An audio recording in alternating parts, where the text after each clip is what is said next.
की प्यास पार्ट 2।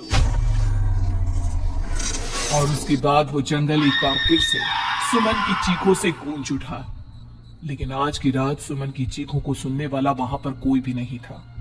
अगर वहां पर कोई मौजूद था तो बस हरिया, जो कि अब एक भेड़िए में बदल चुका था। सुमन के बालों को पकड़कर घसीटते हुए वो जंगल के बीचों बीच एक जगह पर ले जा रहा था। अगली सुबह गांव में। अरे भाई, पता नहीं क्या बात है, अपने गांव का हरिया किसान और उसकी पत्नी सुमन दोनों गायब हैं। दोनों का कोई अता पता नहीं। अरे कैसी बातें कर रहे हो भाई, ये कब हुआ है? अरे पूरे गांव में खबर फैली पड़ी है। कल रात को दोनों खेत की तरफ जा रहे थे, लेकिन लौटकर आए ही नहीं। तो हो सकता है अपने खेत पर होंगे। पूरा गांव ढूंढ कर आया है भाई। जानते हो क्या मिला वहां पर? क्या हुआ भाई, क्या मिला? बताओ हमें क्या मिला। अरे हरिया की पत्नी सुमन के कपड़े पड़े हुए थे। शरीर का एक एक कपड़ा फटा हुआ झोपड़ी के बाहर पड़ा था, लेकिन दोनों पति पत्नी का कोई पता ठिकाना नहीं था। अरे भाई, लेकिन उसका जो दोस्त है ना रामू किसान, उससे पता करके आते हैं ना। अब तक तो दोनों साथ ही खेत पर जाया करते थे। हाँ हाँ हाँ, हमें उसके घर जाना चाहिए भाई। चलो चलो वहाँ चलते हैं, चलो। वो सारे लोग रामू के घर पर पहुंचते हैं। रामू अपने घर के बाहर बैठकर हुक्का पी रहा था।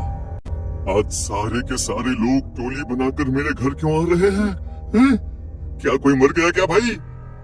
अरे कैसी बातें कर रहे हो? तुम्हारा सबसे अच्छा दोस्त हरिया और उसकी पत्नी गायब है, और तुम यहाँ बैठकर हुक्का पिए जा रहे हो? हैं? रामू ने अजीब सी नजरों से उन सब गांव वालों की तरफ देखा, जिसकी वजह से वो लोग एक बार के लिए डर गए। गायब है? अरे गायब नहीं है, मुक्ति मिल गई है। उन दोनों को मुक्ति मिली है। इस दुनिया में आकर हर इंसान पाप करता है, और उसे उसके पापों के लिए मुक्ति मिलना बहुत जरूरी है। अरे ये कैसी बहकी बहकी बातें कर रहे हो भाई, हैं? और इसका चेहरा अजीब सा क्यों लग रहा है? लगता है दोस्त के मरने का गम बैठ गया है।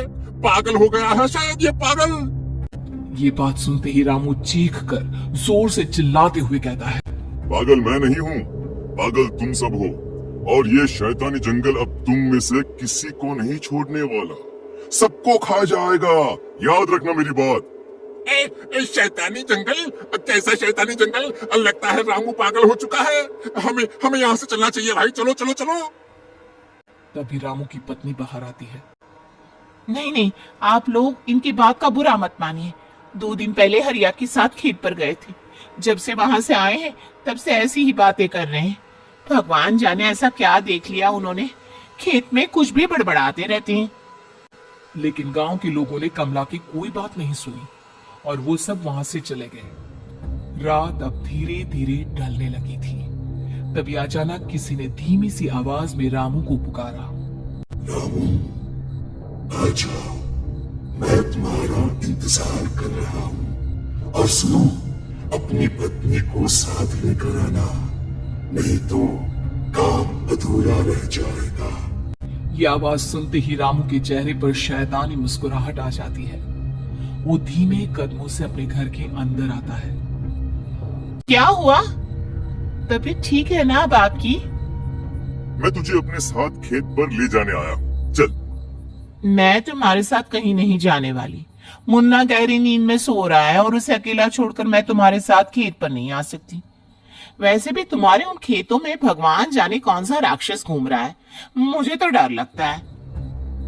रामू गुस्से में दांत पीसता अपनी झोपड़ी से बाहर आ जाता है और कमला गहरी नींद में अपने बच्चे के साथ सो जाती है। तभी अचानक रात को रामू की झोपड़ी के ऊपर एक साया वही गाना गुनगुनाते हुए घूमने लगता है जो हरिया के मोबाइल में बजा करता था। मैं मौत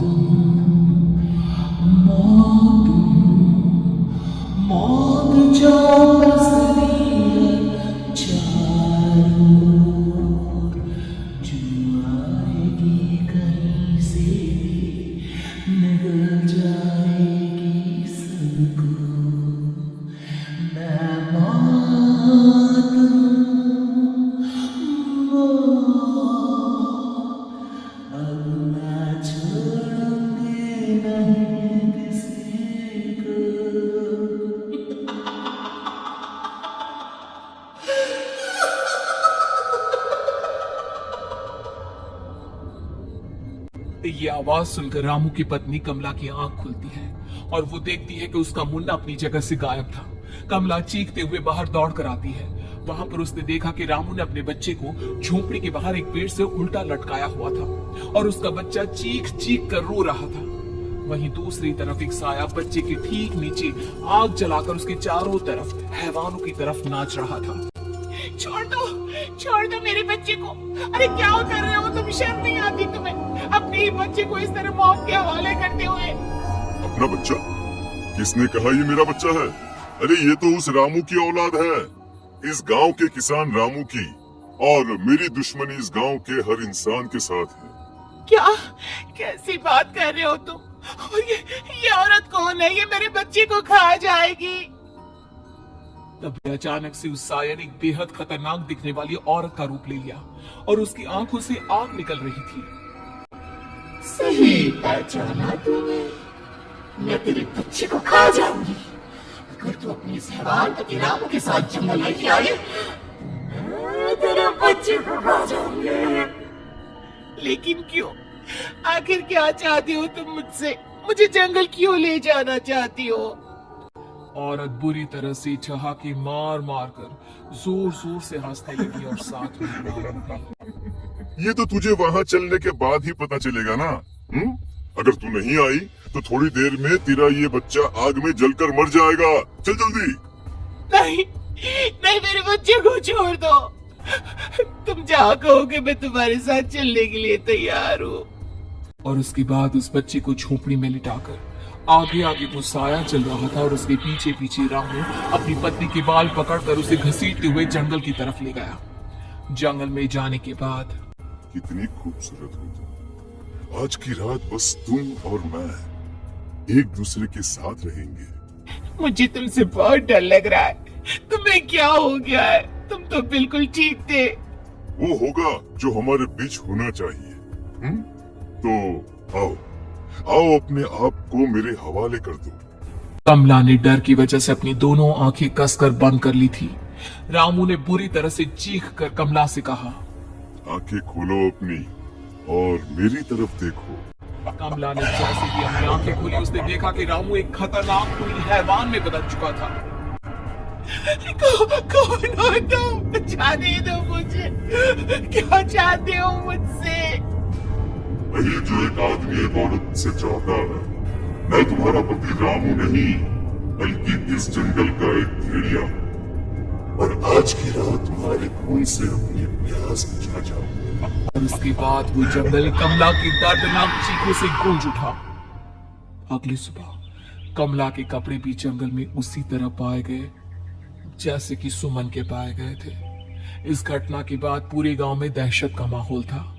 अपने माँ बाप की मौत और गांव में हो रहे इस तरह की घटनाओं की खबर सुनकर किशन शहर से गांव लौट आया था। अपने माँ बाप की बेदर्द मौत की वजह से वो बहुत परेशान था। तभी अचानक उसे अपने घर में खाट के नीचे पड़ा हुआ वो मोबाइल फोन मिला जो उसने अपने पापा हरिया को गिफ्ट किया था। अरे कितने प्यार से पापा के लिए मोबाइल फोन लेकर आया था। इसे एक दिन भी काम में नहीं ले पाए। और आखिर कौन है जो गांव में इस तरह की हत्याएं कर रहा है? क्या है इन सब के पीछे? क्या है? मुझे पता करना ही होगा, वरना एक दिन पूरा का पूरा गांव खाली हो जाएगा। इस गांव में एक भी जिंदा इंसान नहीं बचेगा। गांव के लोगों की मदद करने के इरादे से किशन अपने गांव से दूर एक दूसरे गांव में बहुत बड़े तांत्रिक के पास मिलने के लिए गया। तांत्रिक बाबा, अब आप ही कुछ उपाय बता सकते हैं। भगवान जाने हमारे गांव को किसकी नजर लग गई है।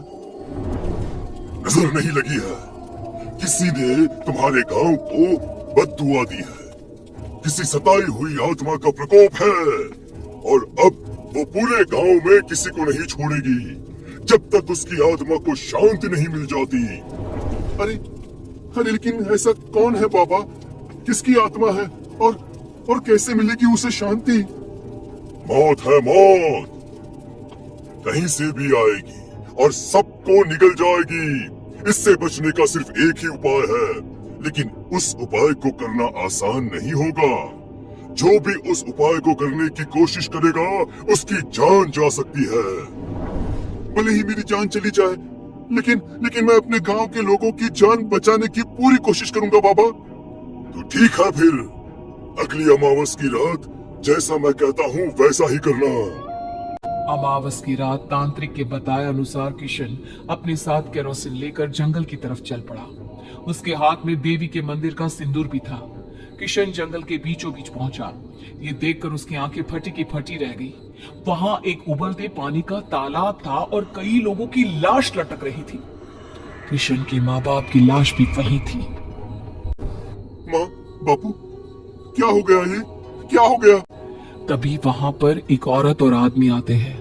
उन्हें देखकर किशन चौंक जाता है। गोपाल काका, आपकी तो 5 साल पहले मौत हो गई थी।